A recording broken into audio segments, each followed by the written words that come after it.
Thanks for joining me on ATS Behind the City. Here we'll take a deeper look at the American Truck Simulator cities that are featured in the game and get a better comparison of both their real-life counterparts as well as the history behind them. Today's city is going to be Cody, Wyoming. I decided to take the Google map of Cody and try to line it up with the American Truck Simulator map as well. You could definitely see the similarities as well as the differences, but the main focus of it at least looks correct. Now, let's get into the history of Cody. Cody, Wyoming is located on the Shoshone River in the Bighorn Basin. In the northwest Wyoming, this basin is surrounded by mountain ranges on three sides: the Absarokas to the west, the Owl Creek Mountains to the south, and the Bighorn Mountains to the east. The east entrance to Yellowstone National Park lies 53 miles to the west. Up the North Fork of the Shoshone, the Bighorn Basin was restricted from white settlement by treaties with the Indians in 1868.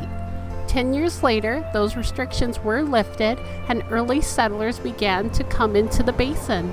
This made the area one of the last frontiers settled in the lower 48 states. William F. Cody, quote, Buffalo Bill, was visiting Sheridan, Wyoming in 1894 when his son-in-law, Hans Boll, took him to the top of the Bighorn Mountains for a view to the west over the Bighorn Basin. Although Cody had heard of this area from the Indians, Yale paleontologist O.C. Marsh and others, he personally had never been to the northern basin. On learning that a group of Sheridan businessmen was already interested in founding a town there, Cody eagerly joined the effort. He saw the beauty of the region, its proximity to Yellowstone already attracting tourists, the abundance of game and fish, and land available for ranching and farming. Now, the only thing missing was enough water to allow ranchers and farmers to make a living from the arid land. The Shoshone River, originally named, quote, Stinking Water by the Crow, clearly showed irrigation potential. So, in 1895, Cody, George T. Beck, Cody's Wild West show partner, Nate Salisbury, Harry Gaines, Bronson Rumsey, Horace Ogler, and George Bilstein founded the Shoshone Land and Irrigation Company. That year, a town site was laid out near DeMars Hot Springs, 2 miles west of present-day Cody. However, Beck did not like the location or the fact that a great deal of the land was already owned by Charles Demaris, and Demaris was not interested in selling. Beck began looking at other possibilities to the east and soon settled on the town's present location. In the fall of 1895, construction began on the Cody Canal, which would carry water from the South Fork of the Shoshone River northeast to the town.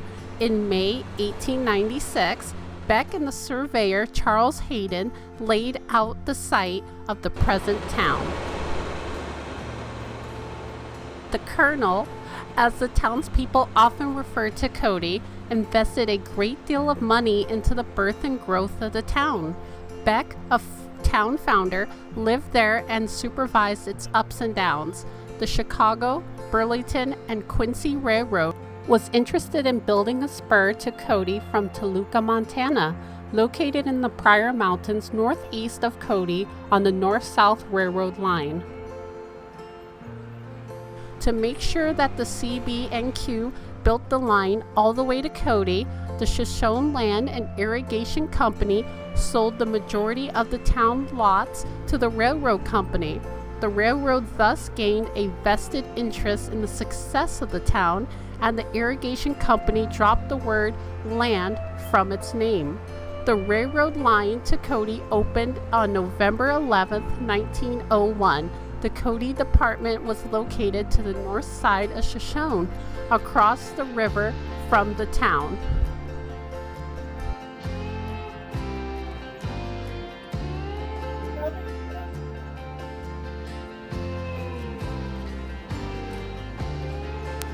In 1896, an attempt at a newspaper was made, the Shoshone Valley News. Meanwhile, it only lasted briefly. The quote Cody Enterprise started operating in 1899 and is still publishing today under the masthead that honors Buffalo Bill as its founder. By 1900, Cody had a population of slightly more than 300, and in 1901, the town was incorporated. That same year, the CBNQ was completed from Toluca to Cody. The Irma Hotel, named for Buffalo Bill's daughter, opened November 18, 1902, and boasted that it was the most modern hotel in the Rockies. In 1902, the Newlands Reclamation Act created the U.S. Reclamation Service and decreed that all funds received by the federal government from the deposition and sale of public lands in the 16 western states were to be used to construct the dam and irrigation systems that were deemed too large and too costly to be undertaken by the private sector. With the passage of this act, Buffalo Bill's vision to dam the Shoshone River began to take shape. The Shoshone River Valley project was the first to begin after the passage of the Newlands Act. Cody assigned his water rights to the Reclamation Service in 1904. A dam site was selected in Shoshone Canyon, approximately 8 miles upstream from the town, and work began on building and improving the road between the town and the dam site that spring. The reservoir created by the dam meant that the community of Marguerite, at the conflicts of the north and south forks of the Shoshone, would be flooded, requiring the removal or abandonment of the ranch and buildings there.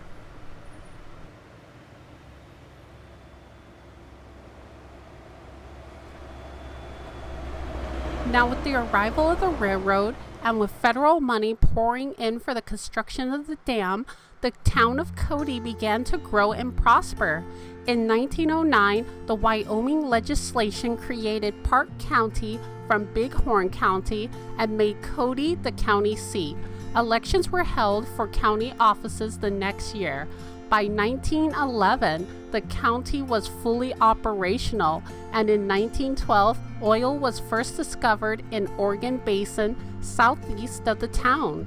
The other fields soon followed. After the excitement died down, the rate of growth stalled somewhat, especially during World War I.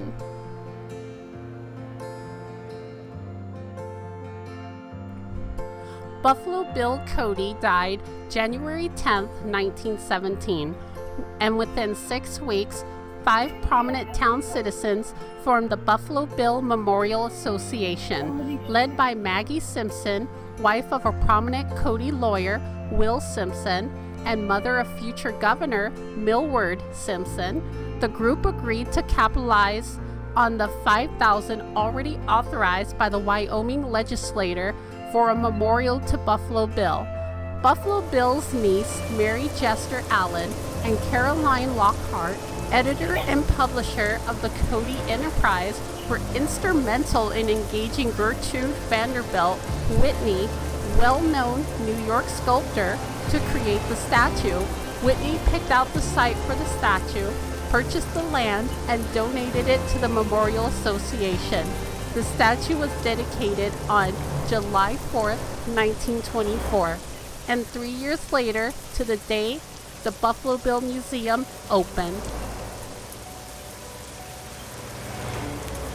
After World War I, the nation began to travel once again, and Cody began growing, in part of finding ways to entice Yellowstone visitors to stop there. The Cody Stampede, a rodeo with other festivities, was held annually during the 4th of July weekend. Was started in 1920 with Lockhart as president, and it continues to this day. The Cody Club, forerunner of the local Chamber of Commerce, even asked the citizens to, quote, dress Western so as to not disappoint the tourists.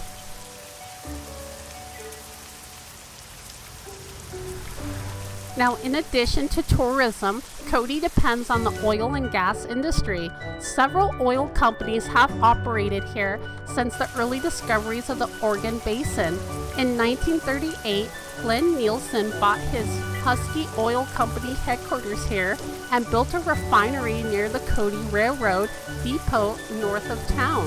In 1982, Husky was sold and the refinery finally closed in the mid-1980s. Marathon Oil, meanwhile, bought the Husky headquarters building in Cody, and Marathon remains the primary oil company in the area. Fast forward to today, Cody as of the 2020 census has 9,722 year-round residents. It's a popular stop for travelers along the way to and from Yellowstone, just as Colonel Cody envisioned it, as well as the hunters and fishermen's paradise. Irrigation has overcome the high desert climate, enabling ranchers and farmers to succeed.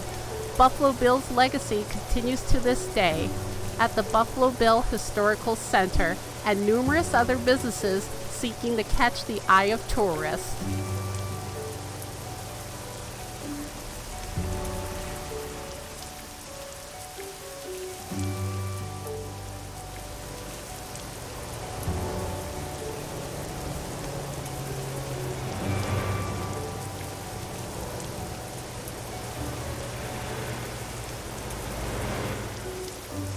As we're about to finish up and head back to the start of our tour, there are memorials as well as the airport that I felt I need to include with some photos because they did a great job of having them in the game. So here are those photos.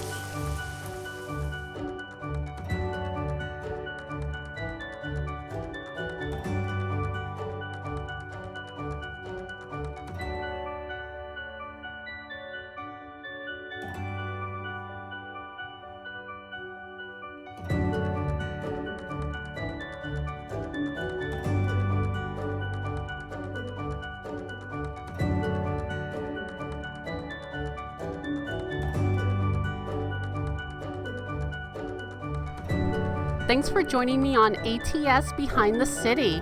I'll have another video soon, and I hope you'll subscribe with notifications on so you don't miss it. Drop a comment down below on your thoughts about this city and its history. Have you been here before, real life or in the game? Let me know if I missed something that you feel I should have added. And I will see you all on the next video.